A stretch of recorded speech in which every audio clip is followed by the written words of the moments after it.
बेटी को प्यार चाहिए, दे दो, दे दो, प्यार चाहिए, दे दो, दे दो, प्यार है। ओए सिस्टर, ओए सिस्टर, सिस्टर, मेरे बेटी को प्यार चाहिए, मेरा बेटी का ब्लड आ रहा, ब्लड नीचे से ब्लड आ रहा, प्यार चाहिए, दे दो। क्यों नहीं कर सकता?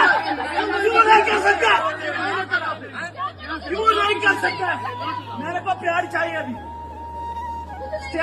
ఇండిగో డబ్బులు మిగుల్చుకోవడానికి చేసిన తప్పు ఇంత గొడవకి ఇంత దాష్టికానికి కారణమైంది. ఏం జరిగిందో చెప్పే ముందు ఈ వీడియో ఒకసారి చూడండి, మీకు బాధ అనిపిస్తుంది. ఇండిగో చేసిన ఒక తప్పు వల్ల చూడండి ఒక తండ్రి ఎంతలా బాధపడుతున్నాడు వీడియోలో. ఇది ఖచ్చితంగా గవర్నమెంట్ దగ్గరికి వెళ్ళాలి. ఈ వీడియో ఖచ్చితంగా షేర్ చేయాలి. మీ అభిప్రాయాన్ని కింద కామెంట్ బాక్స్లో కామెంట్ చేయండి. ఎందుకంటే ఇండిగోకి వార్నింగ్ ఇవ్వాలి, గవర్నమెంట్కి తెలిసి రావాలి. ఆ తండ్రి ఏమని అడుగుతున్నాడో తెలుసా మీ అందరికీ? నా కూతురికి రక్తస్రావం అవుతుంది, దయచేసి ఒక శానిటరీ ప్యాడ్ ఇవ్వండి. అంటే నా కూతురికి బ్లీడింగ్ అవుతుంది, దయచేసి ఒక శానిటరీ ప్యాడ్ ఇవ్వని అడుగుతున్నాడు. ఎయిర్పోర్ట్లో అతనికి శానిటరీ ప్యాడ్ దొరకలేదు. అతను ఒక ఆర్మీ జవాన్. ఇప్పుడు అంత పెద్ద ఎయిర్పోర్టు లక్షలు కట్టిన ఎయిర్పోర్ట్లో ఒక శానిటరీ ప్యాడ్ దొరకలేదంట ఆయనకి. అసలు ఇదెంత వీడియో అండి, నాకు అర్థం కావట్లా. దీంతో ఆ జవాన్ అక్కడ సిబ్బందికి 1-2 సార్లు 10 సార్లు శానిటరీ ప్యాడ్స్ కావాలి, నా కూతురు బ్లీడింగ్ అవుతుంది అడుగుతూనే ఉన్నాడండి పాపం. కానీ ఎయిర్పోర్ట్ సిబ్బంది మాత్రం తమ దగ్గర లేవని సమాధానం చెప్పారు. అంత పెద్ద ఎయిర్పోర్ట్లో లేవా? ఈవెన్ ప్లేన్స్లో మెయింటైన్ చేయరండి శానిటరీ ప్యాడ్స్? ఇలాంటివి ఉండాలి కదా, ఎమర్జెన్సీ కదా. ఇండిగో విమానం రద్దయిన వేళ బయటపడ్డ ఈ దేశ విమానాశ్రయ పరిస్థితి ఇది. అర్థమైందా? మన దేశ విమానాశ్రయ పరిస్థితి చూడటానికి రంగురంగులు చాలా బాగుంటాయి, చాలా బాగా చూడగానే వావ్ ఎయిర్పోర్ట్ అంటాం. కానీ లోపల పరిస్థితి మీకు ఫ్రస్ట్రేషన్ రావట్లేదండి? ఆ పరిస్థితుల్లో ఆ తండ్రి ఎంత కుమిలిపోయి ఉంటాడు చెప్పండి. కామెంట్ చేయండి మీ ఫ్రస్ట్రేషన్ మొత్తం సినిమా హీరోస్ మీద కాకుండా. అంటే మనం బూతులు అమ్మల్ని గుర్తు చేసుకుంటాం కదా, అదే బూతులు తిట్టేటప్పుడు అంటే కింద కామెంట్స్లో ట్విట్టర్ కామెంట్స్లో మీ హీరో అంత అయితే మా హీరో ఎంతని. ఇక్కడ ఏమైంది? దీని గురించి కూడా మాట్లాడాలి కదా మనం. యూట్యూబ్లో కింద కామెంట్ చేయడానికి లేకపోతే ట్విట్టర్లో కింద కామెంట్ చేయడానికి వచ్చే ఈ నోరు ఎందుకని వీటిల్లో మాట్లాడట్లేదు? వీటిల్లో మాట్లాడితే సమానత్వం ఉంటుంది. ఎందుకంటే మనం అసలు మాట్లాడాల్సిందే దీని మీద కదండి. సో మీరు ఖచ్చితంగా కింద కామెంట్ బాక్స్లో చాలా గట్టిగా గవర్నమెంట్ని క్వశ్చన్ చేయండి, చాలా గట్టిగా క్వశ్చన్ చేయండి. ఈ వీడియో షేర్ కూడా చేయండి. అసలు ఏం జరిగిందో చెప్తా, కానీ మీరు మాత్రం ఖచ్చితంగా ఈ కింద కామెంట్స్లో ఖచ్చితంగా మీరు చాలా బలంగా స్ట్రాంగ్గా కామెంట్ చేయాలండి. ఏవియేషన్ సంబంధించిన DGCA వీక్లీ రెస్ట్ రూల్ ప్రకారం పైలట్స్కి వీక్లీ 77 అవర్స్ ఫ్లయింగ్ లిమిట్ ఉంది. అంటే పెట్టింది కొత్తగా. అంటే కొన్నాళ్ళ క్రితం DGCA ఏం చేసిందంటే ఒక రూల్ పాస్ చేసింది.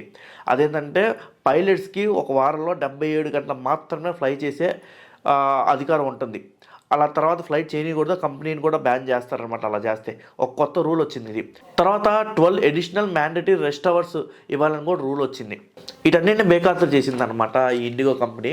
అంటే పైలట్స్కి ఎక్కువ మ్యాండేటరీ బ్రేక్ ఇవ్వాలి, ఖచ్చితంగా అది అవసరం కదా. ఎందుకంటే వాడొక్కడి ప్రాణం పోదండి, వెనకాల చాలామంది ప్రాణాలు ఉంటాయి, వాళ్ళని ఆధారం చేసుకొని చాలా కుటుంబాలు ఉంటాయి. సో అందుకని ఖచ్చితంగా ఇలాంటి టైము రూల్ పాటించాలి ఖచ్చితంగా.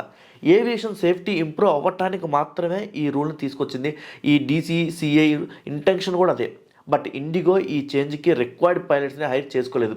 ఎప్పుడో 18 ఏళ్ల క్రితమే DGCA చెప్తే ఇలా రూల్ తీసుకొచ్చాము, పాస్ అయిపోతున్నాము, మీరు రెడీ అవ్వండి అని చెప్పి ఇండిగో మాత్రం బేఖాతరు చేసింది, నాకు సంబంధం లేదు అన్నట్టు. అంటే ఏముంది, ఇలాంటి రూల్స్ చాలా వస్తాయి, ఏముంది తర్వాత తీసేస్తారులే అని. అంతే కదా ఇండిగో ఒక పొగరు. మరి ఎందుకు హైర్ చేసుకోవాలా? ఒక ఇండిగో మాత్రం ఎందుకు హైర్ చేసుకోవాలా? మిగతా ఏవియేషన్ ఈ కంపెనీస్ ఉన్నాయి సార్, వాళ్ళకి ఎందుకు ఇబ్బందులు? అలా ఓన్లీ ఇండిగోగా ఎందుకు? ఇండియాలో అతి పెద్దదనా? అంటే బయట రంగాల్లో, బయట ఈ ట్రాన్స్పోర్ట్ వైట్ రంగాల్లో, ఈ ఫుడ్ ప్రాసెసింగ్ ఈ రంగాల్లో ఎక్కువ ఇదేమో అదాని లేకపోతేనేమో రిలయన్స్ టాటా వీళ్ళు ఉంటారు. ఏవియేషన్లో మాత్రం కింగ్ ఇండిగో అని బలుపు అనుకుంటా, నాకు తెలిసి దానికే బలుపు కాబట్టి ఇదంతా చేసింది. రిజల్ట్ ఏమైందండి?